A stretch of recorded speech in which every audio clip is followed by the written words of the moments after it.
Hi everyone, it's another week, another Sunday in which we would really like to be able to see you and meet you in person. We can't just yet, but you guys get to see us and get to see these videos we've been putting out there. And today the reflection is going to be with Jesse Ophoff. He's from Colorado in the United States. He's going to introduce himself a bit and he's going to talk about God's presence and Eucharist. So I'm looking forward to that. Be sure to follow us on Instagram and subscribe on YouTube or whatever is easier for you, but just keep in touch and keep updated on what we're putting out there during the week and also on every Sunday, so that we can keep on reflecting, keep on thinking, keep on praying, and keep on figuring out what it means to be God's people in the middle of this situation that we are in now with the coronavirus. So let's go ahead and hear from Jesse. Hi, I'm Jesse. I'm a member of OiC and I also study church history for a living, which I think is really fun. And today we're going to talk about the phrase, "Do this in remembrance of me." It's something that we hear a lot in OiC we do the Eucharist or the Lord's Supper or Holy Communion about monthly. So about once a month we hear the words, "Do this in remembrance of me," and sometimes we just brush over them, but we're in a sermon series right now called Presence, and a section of that where we talk about the ways that God's presence is expressed to us. And one of the main ways that God's presence is expressed in Christianity is in this Eucharist, in this breaking of the bread, where Jesus says, "Do this in remembrance of me." So, to get us started, I want to talk about what remembering is, and a couple of the things that it's capable of, that when you stop and think about them are remarkably powerful and almost magical in a way.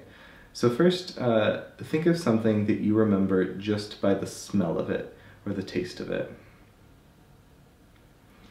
For me, the first thing that comes to mind is a dish in my family that we call camping eggs.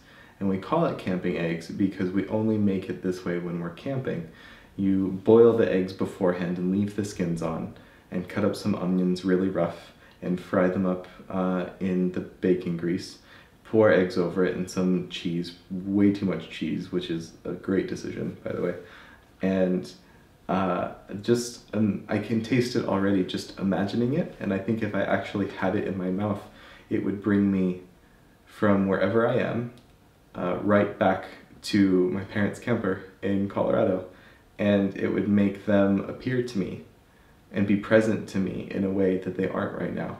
And memory has this ability to make things and people and places present to us wherever we are, whatever we're doing. It helps us travel across time and space. The other remarkable thing about memory is that we don't do it alone.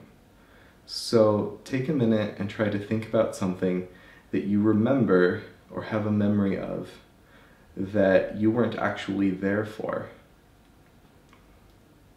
For me, the first thing that comes to mind is that as an American, I remember 9/11, and I remember it very clearly. And it's something that actually happened thousands of miles away from me. I was living in a small town in Colorado, nowhere near the eastern seaboard, but still when I think about it, my mind is filled with images of smoke and burning metal and planes crashing and places that I've never been. To this day I've never been there, but they're a part of my memory. So memory is something that transports us across time and space and makes things present to us that weren't before, and it also is something that we can have even of people and places that we haven't visited ourselves or people that we haven't met ourselves.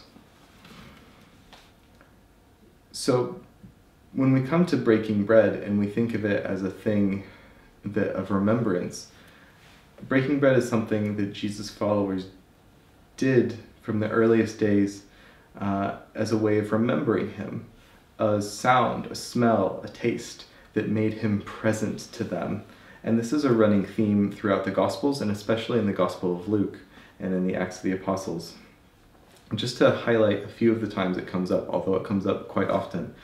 In Luke 9, Jesus feeds the 5,000, and he takes the bread and he lifts it up to heaven. He blesses it and gives thanks, and he breaks it and he passes this out to his disciples, and they pass it out to others, and it goes on and on until thousands of people have eaten, and there are 12 basketfuls left over. And it's a remarkable day that's etched into their memories. It's one of the only stories that's in all 4 Gospels recorded basically the same way. Everyone remembers this incredible day, and they remember the way Jesus broke the bread. And then again in Luke chapter 22, we come to the Last Supper, and Jesus gives us these words that we use in our liturgy whenever we take Holy Communion. He lifts up the bread, and he blesses it and gives thanks, and he breaks it, and he passes it out to his disciples. And he says, "Do this in remembrance of me. This is my body." And it continues on past that. That's not actually the last time he does it. Another time he does it, Maikon talked about briefly last week.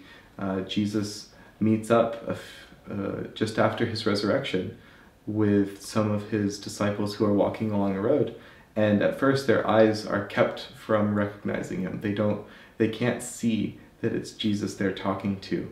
But the conversation invigorates them and enlivens them, and they invite this stranger to come stay with them and have a meal with them. And when they sit down to the meal, the stranger takes the bread and he lifts it up and blesses it and gives thanks, and he breaks it. And when he breaks it, their eyes are opened, and suddenly they understand for the very first time that this is Jesus who they've been talking to, and he disappears from their sight and is hidden from them, and miraculously makes some kind of escape. But they rush to the other disciples and they say, "We've seen the risen Lord, and he was revealed to us in the breaking of the bread." And it's this moment where the sight and the sound and the smell of Jesus breaking bread made him known to them. And it continues on in the story of the church. It continues on into the book of Acts in chapter 2, when we start to hear about some of the things that the earliest followers of Jesus are doing when they meet together in Jerusalem. And one of the main things that they do is get together and break bread the way that Jesus taught them to.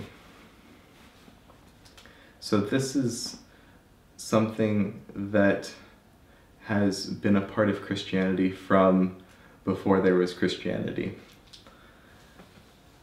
Do this in remembrance of me. The Eucharist, or the Lord's Supper, is a way that followers of Jesus have always practiced remembering him through our senses in a way that makes him present to us. And this works even for those of us, most of us, who have never actually met Jesus or experienced his incarnated self in our senses. We can still have this memory because we share it with everyone else like us, everyone else who seeks to remember him together. And it's this binding agent across time and space. You know, it's something that we see being practiced in the very earliest churches in most of the letters of the New Testament. When we know very little about what else they're doing for worship, we don't really know exactly how their readings went or what prayers they were using. We can speculate and we can hope, and we can kind of look at Judaism of the age and have an idea that way. But the thing that we know that they all did was break bread. And as time went on, Christianity became more and more diverse, and people were trying to figure out what the teaching of Christianity was, and who was in and who wasn't in. And the number of heresies and schisms and different opinions grew and grew, but the one thing that they all had in common, the one thing that everyone who called themselves Christian had in common, was that they got together and broke bread. And it's something that we still do today. Some traditions do it in a way that's been handed down to them. Other people have a much less formal idea of how that should be done. But we all take up bread and break it together, as Christians have always done, as a way of remembering Jesus and remembering him in a way that makes him present to us here and now. I think the topic of God's presence is a tricky one right now for a lot of us. It seems as if God isn't overly present in the world at the moment when it seems so chaotic. And for a lot of us, we're missing human presence altogether, or at least missing it more than we're used to having it. Some of the people we love most, we're not actually getting to see and taste and smell close to us. But we still have this tool, this thing that's been given to us, this mystical device to be able to recall and make present to us Jesus in our very midst in the breaking of the bread. So one thing we're going to do after this is demonstrate something that you can do at home, and that is find someone else who's within your social distancing bubble, or you can also do this virtually, and find some bread or something like bread. Where I come from, people often use tortillas for this in a pinch. And find something to drink. If you don't drink wine, that's fine. I come from a tradition that uses grape juice and is pretty sure Jesus also used grape juice. But water will work. And serve each other. Break the bread together, saying, "Do this in remembrance of me. This is my body." And pour out the wine, saying, "This is my blood poured out for you in a new covenant. Drink it in remembrance of me." And spend some time experiencing in your mouth and in your ears and in your nose and in your stomach the presence of Christ made known to you in the breaking of the bread and in fellowship with another person. The body of Christ broken for us. Let's do this in remembrance of him.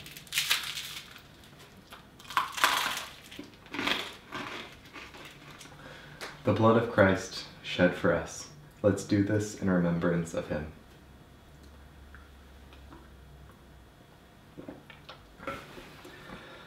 May the Lord bless you and keep you. May the Lord make his face shine upon each and every one of you. May the Lord turn his face towards you in your life, in your situation, in your challenges, and in your joys. And may he bring you peace. Go in peace and serve the Lord joyfully.